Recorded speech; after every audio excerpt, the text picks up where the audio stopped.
Welcome and thanks for checking out this brief PowerPoint presentation specifically on Warrant Article 17 at this year's 2026 town meeting for the town of Bristol. Just want to take a few minutes to give everybody an idea where the fire department's fleet is at, where the town's options are as far as financing the replacement of those vehicles, and a little bit of detail on Warrant Article 17 and why the fire chief and the board feel it's the best path to move forward with financing these purchases. So what is the need? The fire department maintains a fleet of vehicles to handle the myriad of emergencies that we're called upon to respond to. That's fire trucks, ladder trucks, tanker trucks, ambulances, and then utility and staff vehicles. Since 2014, the town's been utilizing a CIP process to plan for the large expense that comes with purchasing these vehicles.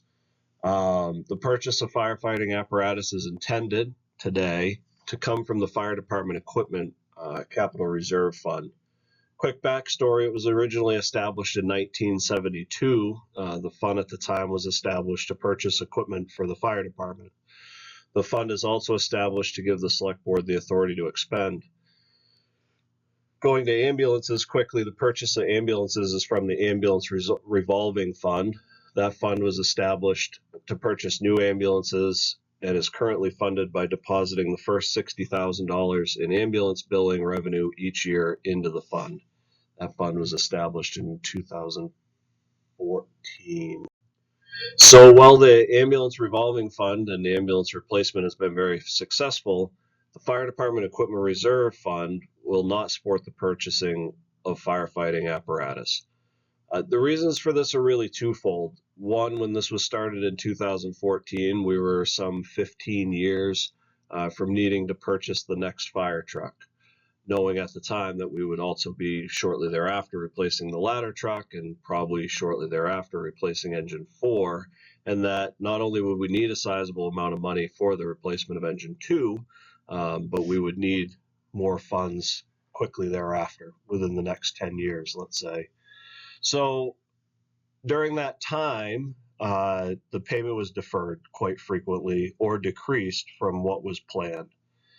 Now that's part one, and really not the whole story. Really, the second is the absurd inflation that the fire truck industry has seen in the cost of apparatus.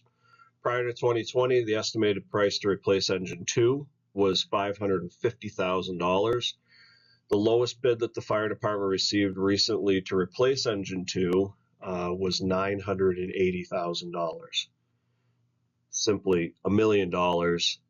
And that's what departments in the state and really nationwide are seeing for just a standard custom, but a very minimalistic first due fire engine.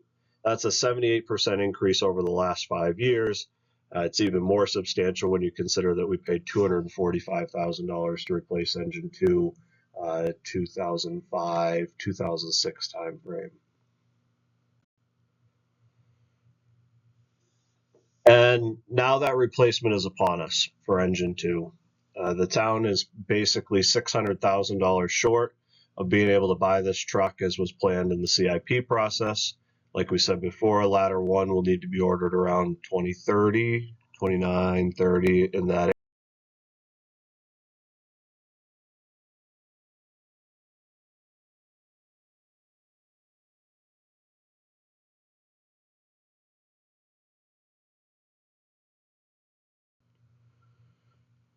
So just a quick look at our current firefighting apparatus fleet. We have 4 engine 2. It's a 2006 Smeel attack engine. It's the primary fire attack and response in the town of Bristol. Probable order date is sometime during the course of this year, should this funding plan be approved, and the cost is roughly $1 million. 4-ladder 1 is the next oldest piece of firefighting apparatus. It's a 2009 Smeel. It's a 75-foot quint, which means it also has a small tank and a pump. It's an aerial ladder truck. Projected order date, roughly 2030. Projected cost, about $2.1 million, based on kind of today's price with a more normal inflationary rate of roughly 5%. 4-engine 4 is a 2015 Smeal pumper tanker. It's a 2,500-gallon tanker. Supports operations out of the hydrant district, which is a good majority landmass of our town. Can serve as primary attack when engine 2 is unavailable. It's set up outside of having more water and a few less technical tools. It's set up nearly identical to engine 2. And the projected order date on that is 2035 with a projected cost of $2.6 million. Again, if we are seeing what we're seeing now, which is a trend back to the more normal would be 4%, but 5% rate of inflation on firefighting apparatus. So, like we talked about, the town is not currently saving at an adequate level to replace firefighting apparatus. Over the next 12 years, the town will need to spend approximately $5.7 million on firefighting apparatus, and that breaks down to about $475,000 in each of those 12 years. What is the solution? The town's really left with two options. The town returns to financing fire apparatus, which is, of course, costly and something that at least the select board is not in favor of. And then option two, the town recommits to saving for these large purchases, and it avoids those large additional costs associated with financing. Some additional considerations when we're thinking about the numbers involved. With either option, there remains a need to plan for large purchases, such as hydraulic tools, which are coming up in the next few years. Those are going to be roughly $100,000, probably more. Those are the extrication tools, the jaws of life, so to speak. Utility and staff vehicles, about $80,000 a piece. That's with state bid on the vehicles themselves, and then state bid generally on most of the pricing as far as sirens, lights, and if there are radio needs, which there likely won't be. Radio replacement, which it seems like we just did, but it's coming up again approximately in 2032, about another 6 years or so. That's projected to be around $180,000. SCBA replacement in 2035, $450,000, probably to $600,000, really depending on the pricing and the standards that are in place at the time. And ongoing, with other smaller but costly items and all the above items being replaced on a 10 to 15 year cycle. That's kind of important because although, say over the next 5 to 10 years, we'll replace all of these items in another 5 to 10 years after that, we'll go through another cycle of replacing all those items. And hopefully it'll be seen that this plan will satisfy all those needs. So Warrant Article 17, the idea behind it is we would still use the ambulance revolving fund to replace ambulances, but would now include replacing fire trucks. It'll appear as motorized firefighting apparatus.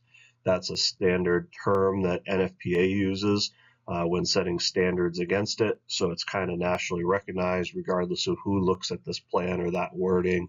They would understand it's for ambulances and motorized firefighting apparatus being fire trucks, engines, pumper tankers, and the like.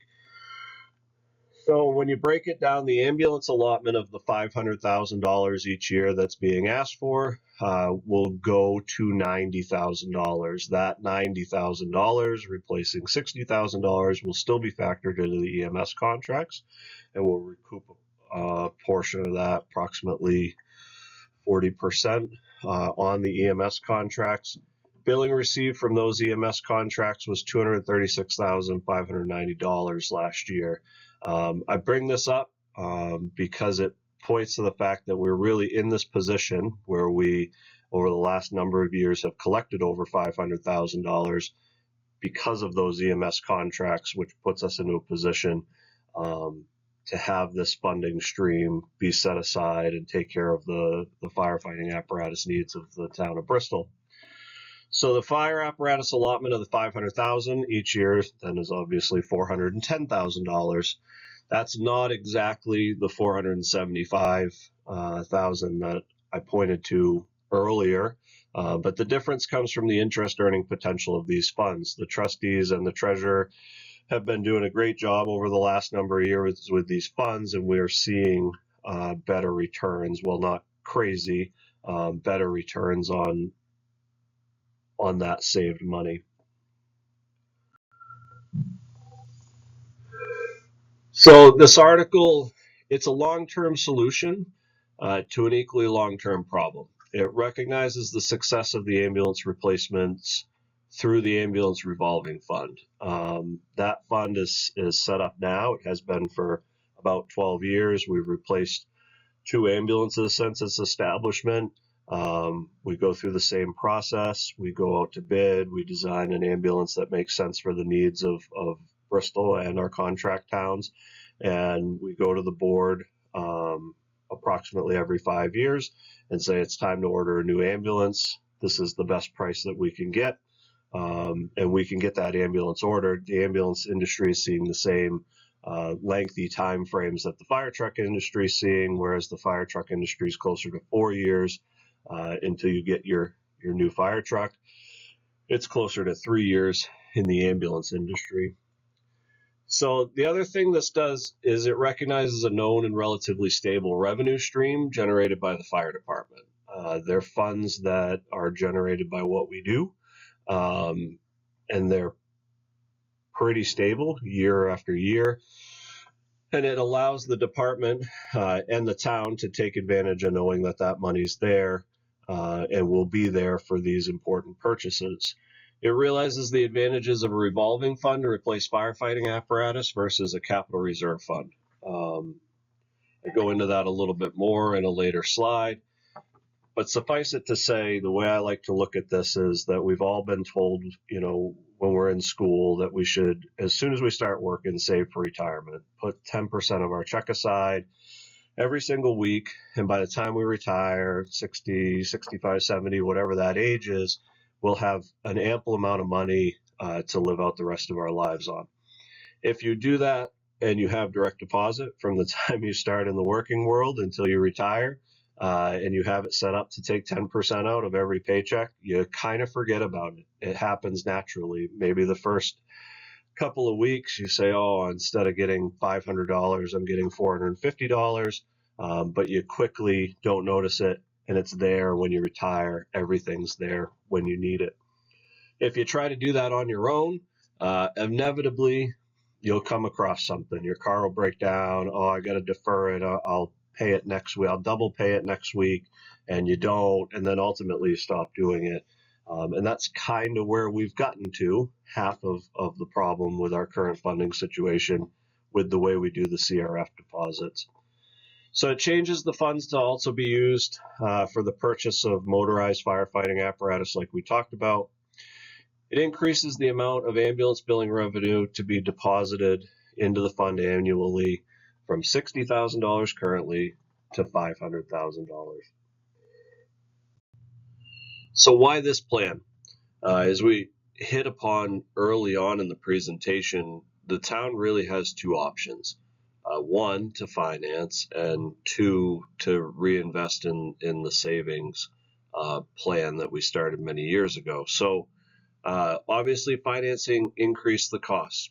Current bond rates are around 3.5%. If we bond the $1 million fire truck, we pay roughly $250,000 in financing. And then obviously, as we get down to bigger $2 million plus purchases, it's that much bigger of a financing charge. Savings in Bristol are earning money.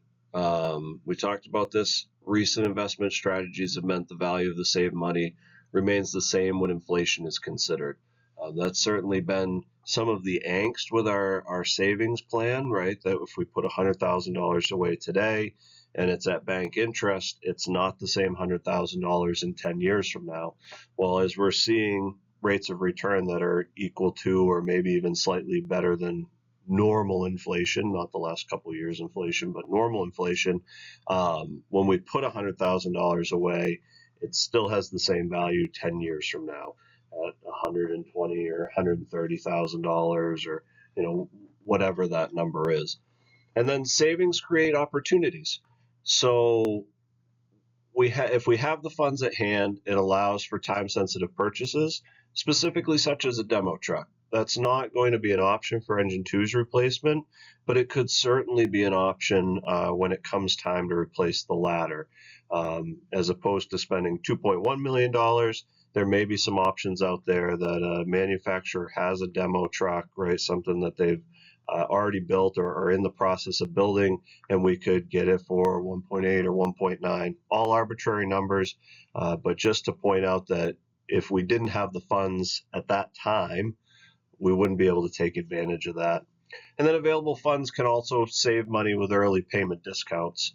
We won't be in a position with Engine 2 to pay all $1 million up front when we order it, but we will likely be in a position with Engine 2 to save some money on that $1 million with a chassis prepayment. So in a year or two, when the chassis actually gets delivered to the manufacturer, they'll send us a bill for that portion, which is probably going to be better than 50% of the cost. And then the balance becomes decreased because they're not financing that chassis payment until the end of the build. Why then the revolving fund? Again, talked about it earlier, part of the problem is deferring payments to the CRF. This plan calls for a lot of revenue to be assigned to these purchases, but it is what is needed to fund them, and basically it's exactly what is needed. And so deferring those payments, going to the CRF, right, we're looking at the revolving fund more like that direct deposit that's just going to happen year after year. Staying with the CRF means that we can once again defer payment, or we can decrease it, in a little bit of a down year. But any one of those options, deferring a payment, not making a payment in the time that it's supposed to be made, really negates the efficacy of the plan. We just simply will not have the funds to replace the firefighting apparatus. That's the goal of the plan. So the right way to do it is to use the revolving fund to do that, because it ensures those deposits are made and at the times in which they're supposed to be made.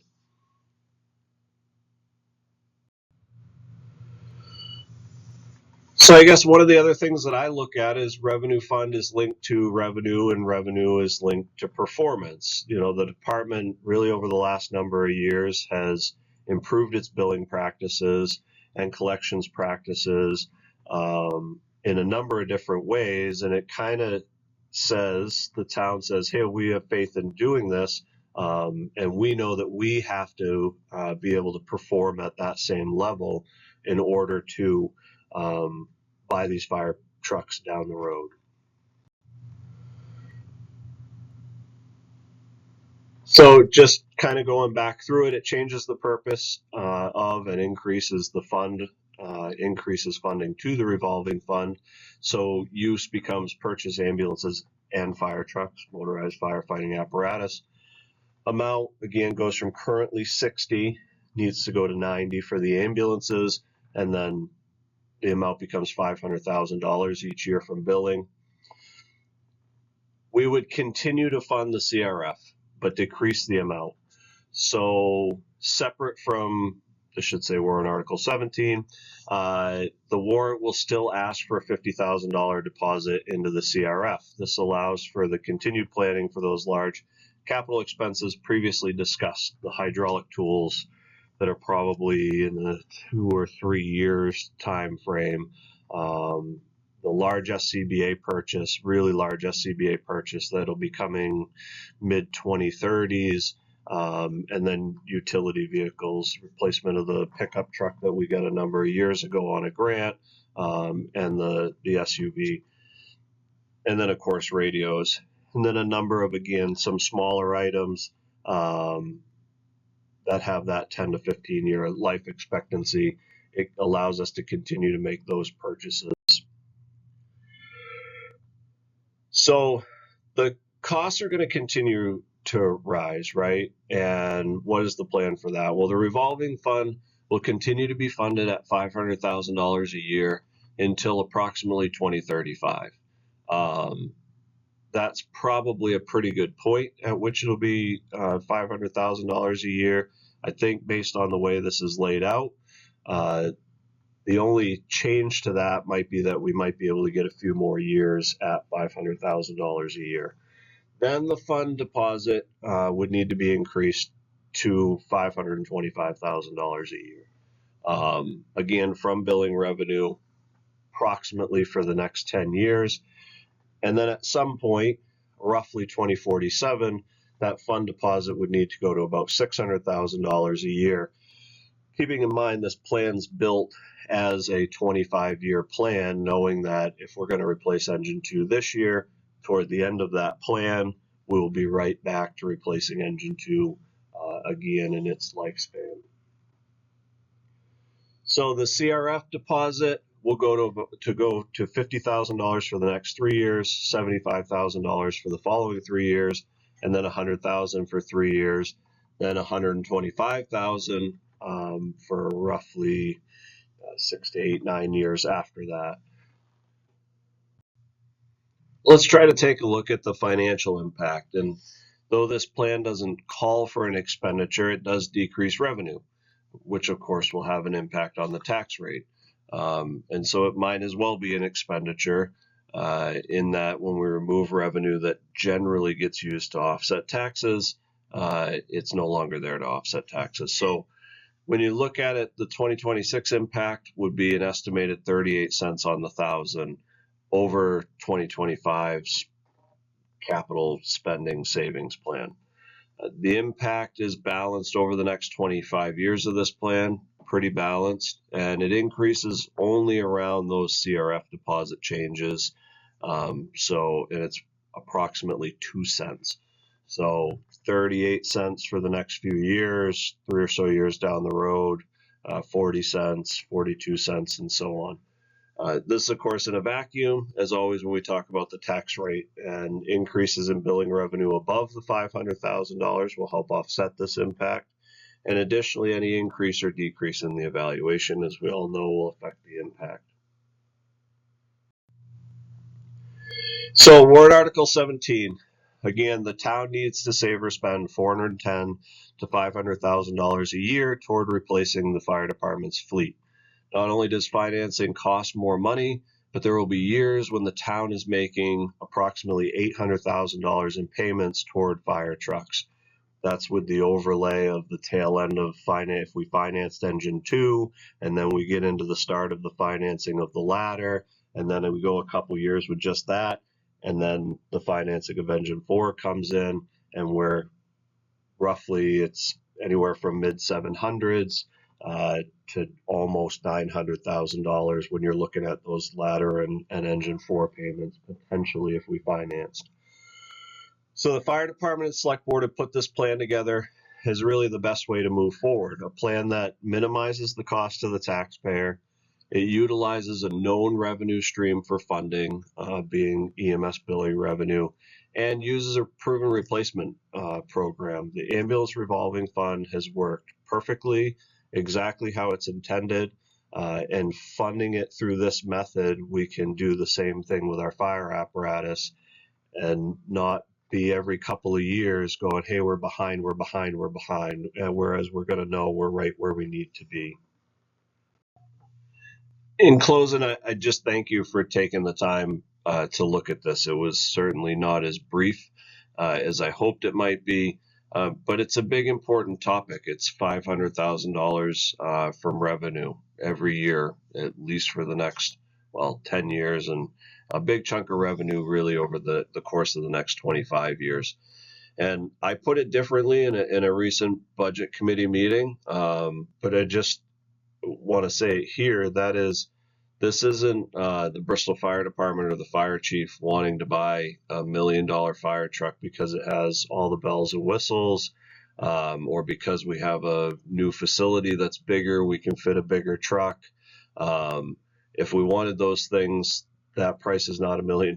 We have a bid for that. It's $1.3 million plus.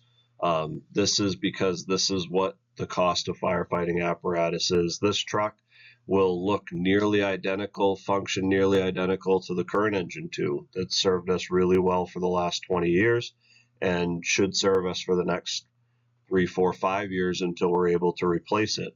You can look at town meeting notes from basically anywhere in the state. Certainly over the last number of years, $1 million is unfortunately the going rate for a new fire truck. So again, thank you for watching this.